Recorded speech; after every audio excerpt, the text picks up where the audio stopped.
Le régional Christian Massoma, le régional du MRC dans la région du Littoral 1. Je suis rentré de Paris avant-hier, après le meeting du 31 mai, place de la République, qui a été un moment particulièrement fort de la vie politique de notre pays et même de l'Afrique en général.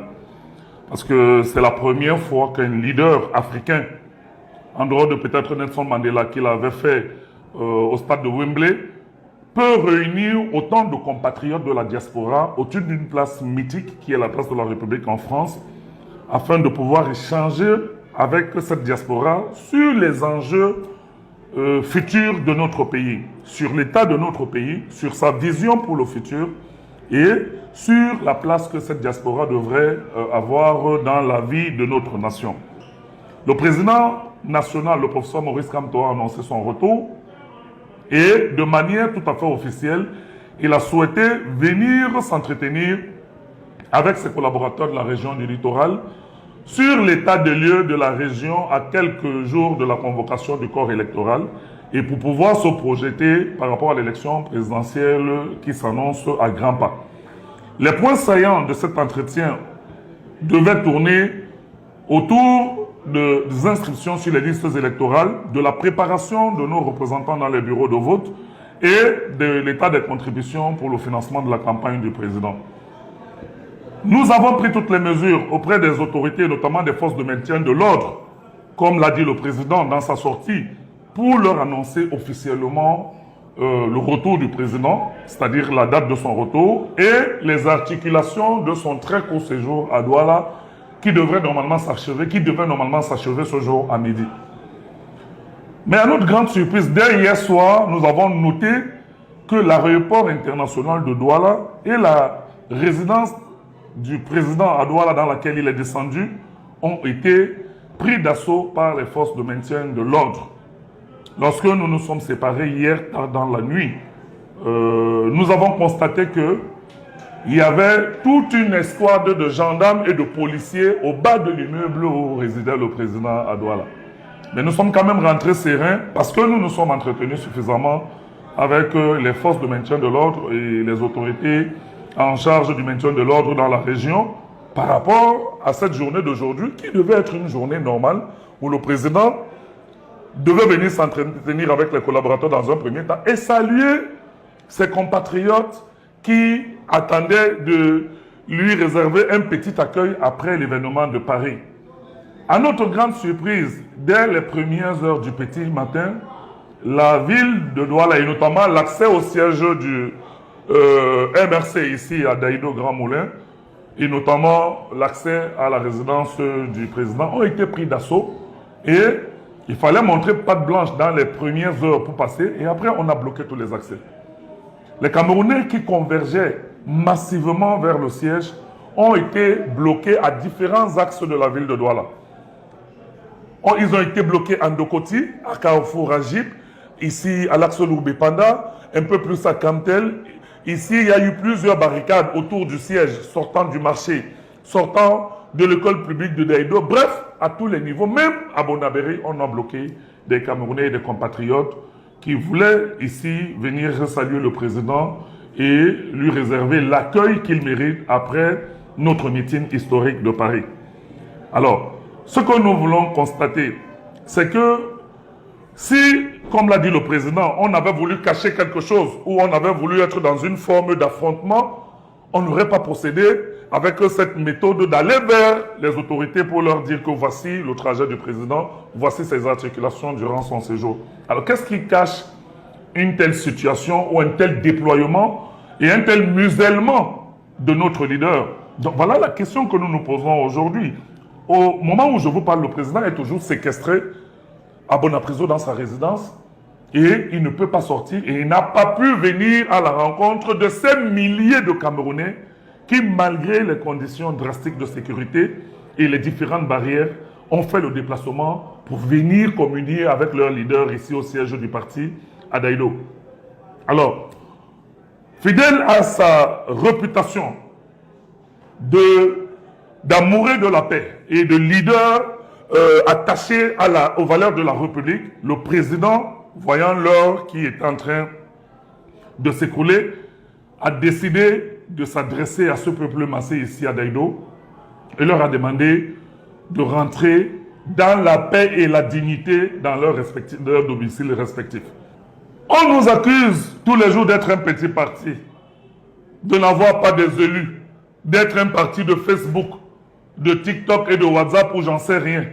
Mais quel est ce petit parti pour lequel on peut consacrer autant de temps, autant de moyens de sécurité de l'État pour empêcher son leader de pouvoir ne serait-ce que tenir une réunion au siège de son parti dans la région du littoral. Donc voilà une situation, une fois de plus, qui doit interroger la conscience collective des Camerounais. Mais comme l'a dit le président à Paris, et comme il venait de le dire, le peuple camerounais, en cette année 2025, devra prendre ses responsabilités.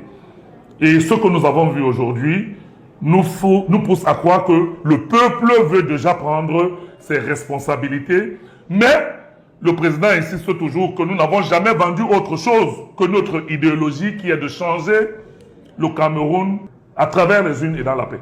Et je voudrais quand même, pour chuter, louer l'attitude de tous nos compatriotes, des militants et sympathisants du mouvement pour la renaissance du Cameroun, qui se sont massés ici depuis les premières heures de cette journée du 8 juin 2025. Je voudrais louer leur attitude citoyenne et républicaine. Car dès les premières heures, lorsque les premiers Camerounais sont arrivés ici au siège du parti, ils ont d'abord fait le ménage autour du siège du parti. Ils ont ramassé toutes les ordures qui se trouvaient autour du siège du parti. Au moment de rentrer tout à l'heure, ils ont ramassé tous les sachets plastiques et tous les petits déchets qui ont été accumulés tout au long de la journée. Parce que c'est d'abord des Camerounais qui sont attachés à une certaine morale publique. Donc nous ne voulons pas de problème. Nous sommes un parti républicain. Depuis la création du MRC, personne ne peut se souvenir du moindre couac au niveau de nos différents rassemblements que nous avons eus jusqu'à maintenant. Il n'y a jamais eu de voix de fait, contrairement d'ailleurs au parti au pouvoir qui est habitué à des violences lors de ces différents rassemblements. Le MRC n'a jamais connu le moindre couac lors de ces différents rassemblements. Parce que nous sommes attachés au respect de la loi et au respect des valeurs républicaines. Alors nous voulons lancer cet appel aux autorités de notre pays. Laisser le mouvement pour la renaissance du Cameroun mener ses activités dans le cadre du respect de la loi, comme toutes les autres organisations politiques de la place. Si vous êtes dans une démocratie, vous devez normalement bénéficier de la couverture de la loi. Nous nous attendions à ce que les forces de maintien de l'ordre encadrent notre rassemblement d'aujourd'hui et que nous puissions tout faire. D'ailleurs, le président avait prévu de rentrer très tôt sur Yaoundé, où des compatriotes devaient l'attendre aussi après son retour. Malheureusement, la journée a été ce qu'elle a été. Le président nous a donné rendez-vous pour demain à 10 h.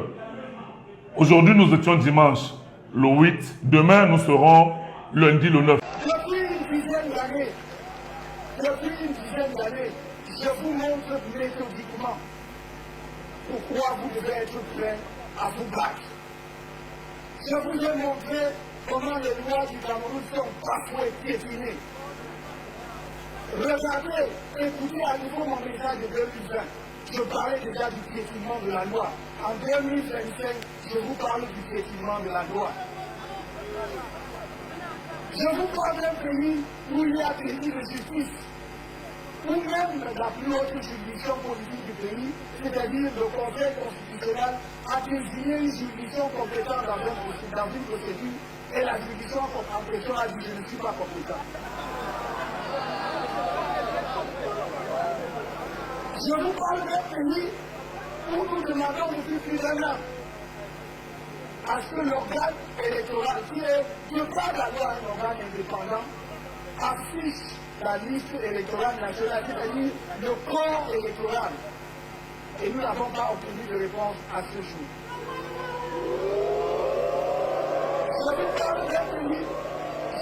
Je vous parle d'un pays où ce même organe électoral s'est organisé pour bloquer le corps électoral au Cameroun autour de 7 millions et de 7 millions 600 000 depuis 10 ans, depuis 2012. Depuis 2012, savez plutôt en 2024, on a dit qu'on a atteint 8 millions 211 000. Et donc après on nous a dit qu'on a fait le toilettage parce qu'il y avait des gens dont on ne retrouvait pas les empreintes digitales. Je ne sais pas sur quel chantier ils travaillent, ni dans quelle plantation, et on a ramené le corps électoral en dessous de 8 millions. On a enlevé 211 millions. 211 000. Ça nous dit comment. Voilà la réalité du Cameroun aujourd'hui. L'argument fallacieux de ceux qui disent « Ah oui, mais il n'est pas allé aux élections de 2020, donc il ne peut pas aller à l'élection de 2025 ». Je ne veux pas être discourtois, vous savez très bien que je suis assez poli. Mais je dirais simplement, et je conseillerais vivement à ces personnes, d'aller chercher un juriste. Non pas ceux qui squattent les plateaux de télévision et qui ne comprennent rien au droit, mais même à l'étranger, pour qu'ils leur expliquent. Il n'y a aucun obstacle à ma candidature. Je vous l'ai dit ceci. J'ai l'impression parfois que nos amis qui passent leur temps dans les cabinets noirs à voir comment créer des difficultés aux gens avaient pensé que le fait pour nous de ne pas aller aux élections de 2020 est à l'autre côté. Et après, ils se sont rendus compte que malgré tout, il y avait des élections en 2025, législatives et municipales en février. Ils ont dit, mais on va faire comment? Ils ont violé la Constitution pour envoyer les élections en 2026. Ils croyaient que c'est réglé. Ils croyaient que c'est réglé. Sauf que, comme l'ont montré d'excellents juristes par ailleurs, la combinaison de l'article 121 et les dispositions de l'article 15 alinéa 3 de la Constitution rendent possible ma candidature. Alors du coup,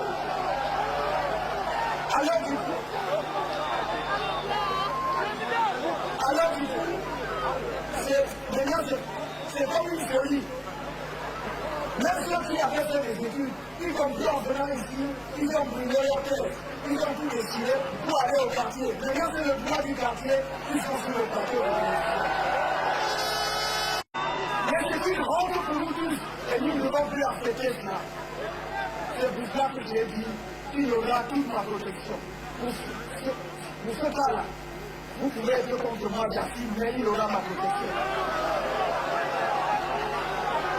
Il y aura ma protection. C'est mon engagement. Il y aura ma protection. Voyez-vous, quand je dis ce que je dis, je rêve que le Cameroun surprenne le monde entier en octobre prochain, en rendant possible une alternance pacifique par les urnes. Je rêve que c'est possible, parce que tout le monde voit la catastrophe au Cameroun, tout le monde prédit la guerre civile, tout le monde croit que le pays sera à feu. Nous pouvons étonner le monde en faisant une élection qui permette au Camerounais de choisir effectivement celui qui a gagné et qui va diriger. Mais je ne suis pas dit quand je dis cela, parce que je sais qu'il y a des radicaux au sein du système, il y a des extrémistes au sein du système, qui pensent que cela n'arrivera jamais de leur front. Mais à ce moment-là, à l'impossible, nul n'est tenu. Lorsque un peuple est contraint à la légitime défense, il doit exercer sa légitime défense.